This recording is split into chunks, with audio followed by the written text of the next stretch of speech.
Now we are going to learn about the type 3 hypersensitivity reaction. Type 3 hypersensitive reaction is even more dangerous than the type 1 and the type 2 because here the antigen is also free into the circulation and the antibody is also there. Into the type 1 antigen was free, and into the type 2 antibody was free, but in type 3 both are free, just like some free girlfriend and boyfriend. They are bound together and moving here and there. They can produce more social damage than the particular one conservative.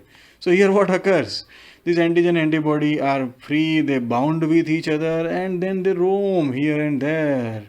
There is no one to stop them. They can reach to any organ. They can reach to brain, they can reach to kidney, they can reach to lungs. Just take then an example, Goodpasture syndrome. Yes, there is nothing good about the Goodpasture syndrome, but we all know that in Goodpasture syndrome there is a nephritic syndrome is there, because the antigen antibody complexes are they are goes inside the kidney and they damage the glomerular basement membrane. There is inflammatory reaction over there, as well as this Goodpasture they can damage to the lung also, and they can produce the hemoptysis also. In case of immune complex glomerulonephritis, other type of the glomerulonephritis, these antigen antibody complexes are also deposited over there and damage the kidney.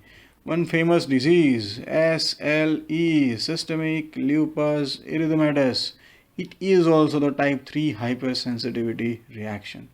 Why? Because here also the antigen and the antibody complexes they deposit into the skin, produce the cutaneous problem, they are damaging to the kidney, heart, etc. Then drug induced vasculitis. If these drugs works like an antigen and antibody bound and they produce the systemic, they are roaming here and there, they can block the circulation to any organ also. These type all known as the type 3 hypersensitivity reaction.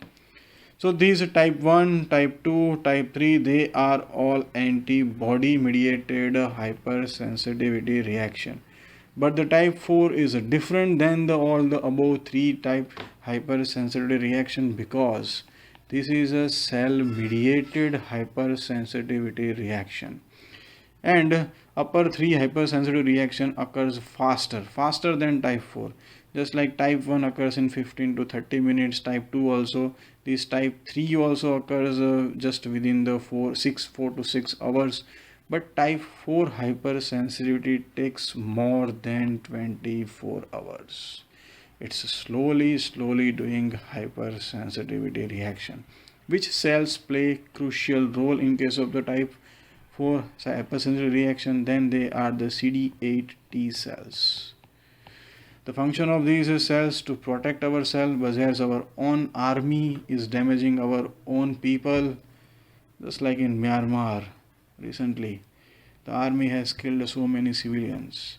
So here also our army CD8 T cells, they are damaging to our own cells. Now which are the examples? Let's take the example of the type 4 hypersensitivity reaction.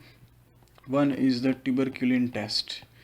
What we do into tuberculin test, into the front side of the forearm we inject tuberculin particulate protein derivative PPD, and what occurs if we inject the PPD over here, then if our body having exposed with the Mycobacterium tuberculosis bacilli, then our CD8 cells must be sensitized with this bacteria, and these cells react over there and produce one red erythematous reaction. If it is greater than 10 millimeter, then it is more reactive, and less than 5 millimeter, then it is a non-reactive. So this tuberculin test which we are doing to detect the person is exposed with the Mycobacterium tuberculosis or not, that it is known as the type 4 hypersensitivity reaction. As well as a reaction against the cancer cells. In some cells also our cells react sensitized with those cancer cells and they damage these tumor cells. They are also the type 4 of a hypersensitivity reaction. So that's all about the hypersensitivity reaction. I hope you all have understood the basics of the hypersensitivity reaction. Thanks for listening.